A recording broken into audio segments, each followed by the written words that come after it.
Good morning. Today I'm going to do my top 10 fit tips. How to get fit and how to be one with the fitness.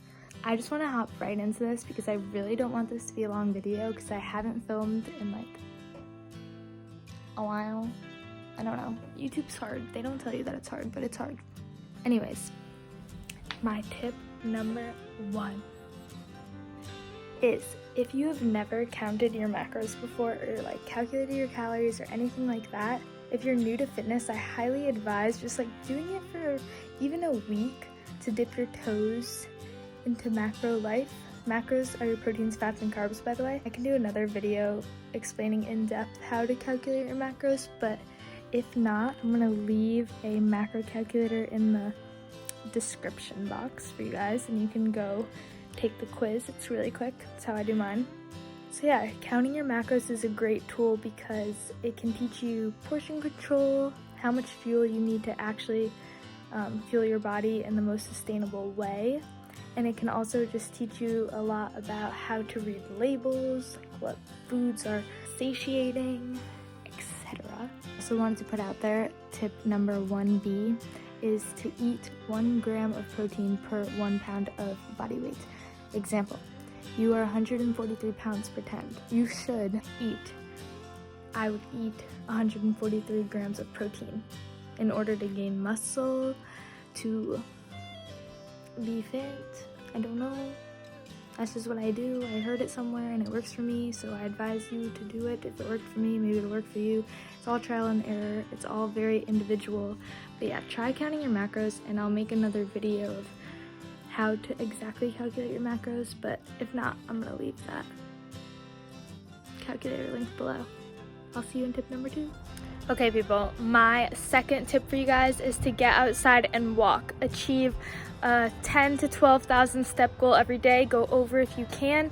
If it's raining out, I know it's hard during quarantine, but maybe try to get off the couch every hour, take a few steps, go up and down the stairs. Just do something that gets your body moving. Not necessarily a sweat, but just move your body more. Okay, so to go along with achieving your step goal, I just really quickly wanted to touch on cardio, which is gonna have to do with tip number 3. Cardio is great. Cardio is good for your heart, hence cardiovascular.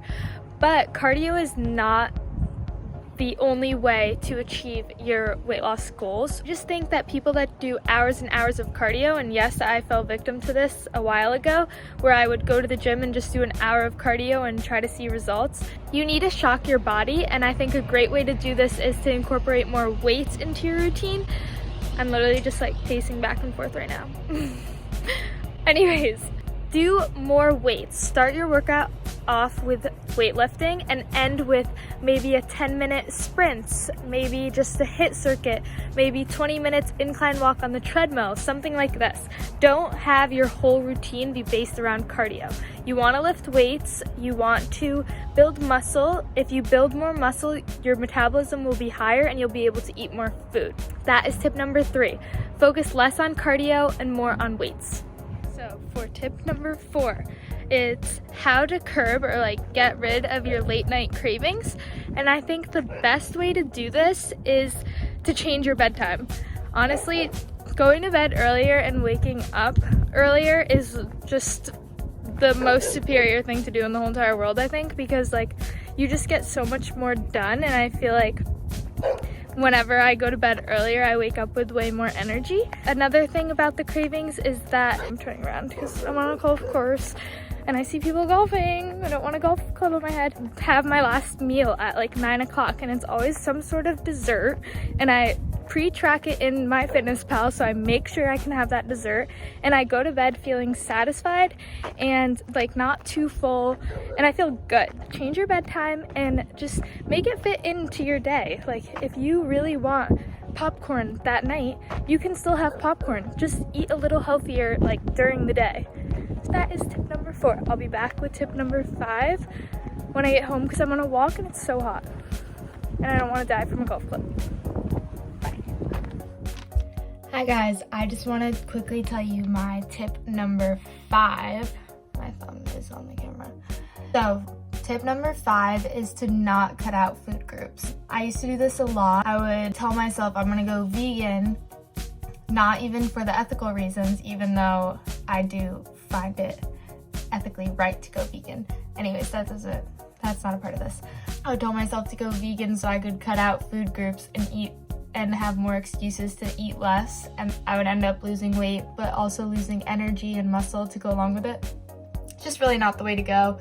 I also went through a phase where I cut out all carbs just solely for the fact to lose weight faster, and it just kind of like led me in a path of where I would restrict those foods so much I would end up binging on them. If you tell yourself you're not allowed to do something, you're most likely going to want to do it more. Allow yourself to have those foods, and when you're craving something, like give into that craving. Like, it's okay, you're allowed to crave a cookie. I don't know, I hate when people say like once a week. Like, you can have a cookie every day if you want to have a cookie. Fits into your macros. Just kidding.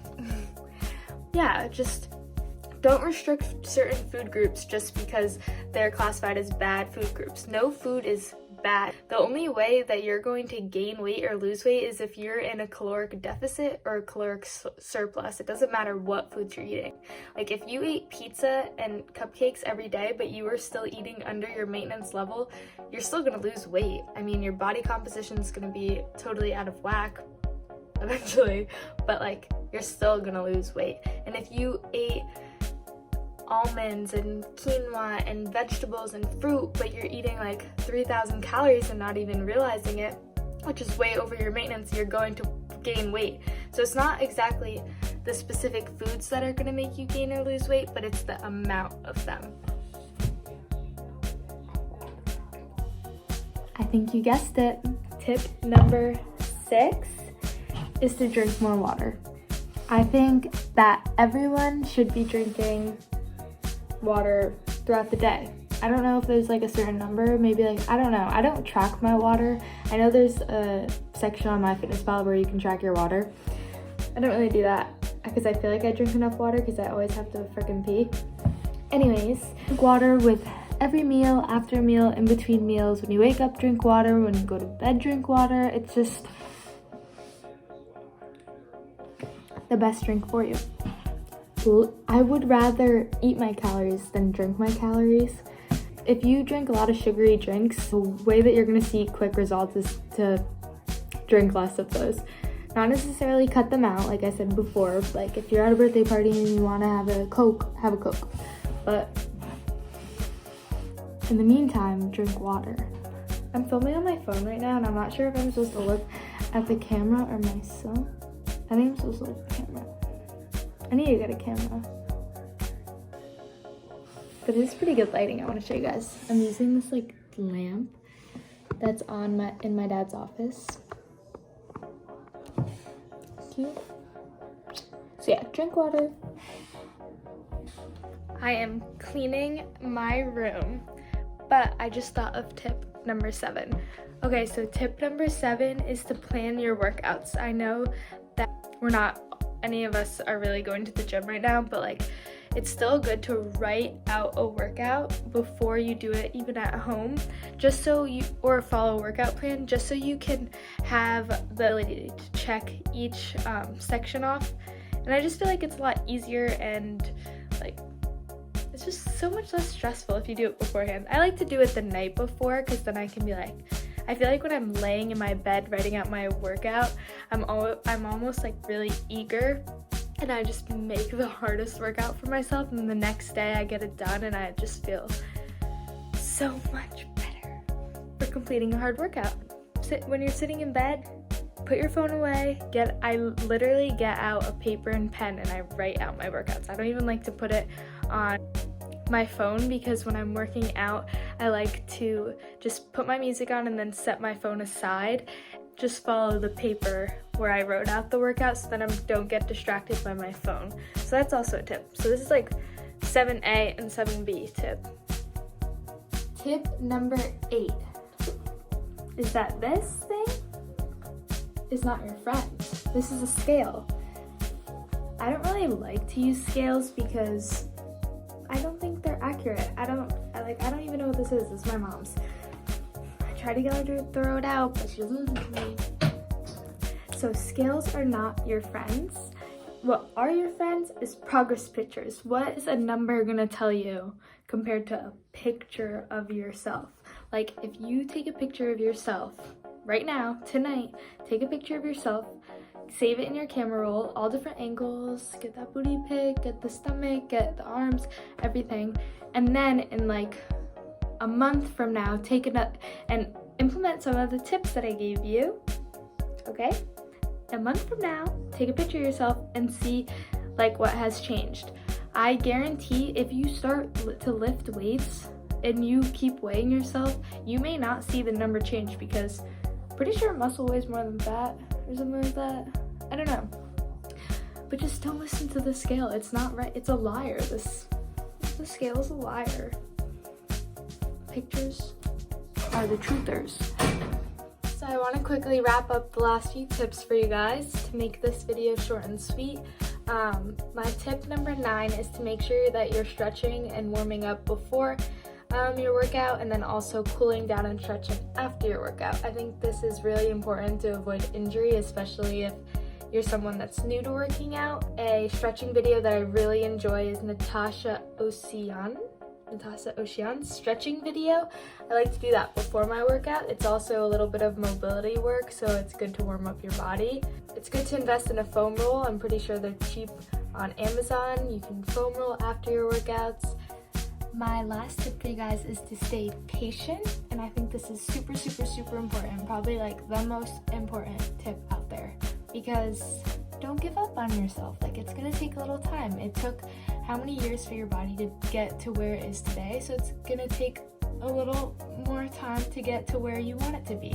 And like, patience is key, and once you start seeing those gradual changes, it's just gonna like get addicting. You're just gonna like want to see one more muscle or one more ab, like one more this, one more that. I don't know. It's just like addicting, and it's really fun, and you just feel super good. Like, I think over the physical changes, like your mental clarity and your energy just makes it all so worth it. Thank you guys so much for watching, and if you enjoyed this video, like it, subscribe, comment, I don't know, do what you want to do. But yeah, I'll see you guys next time.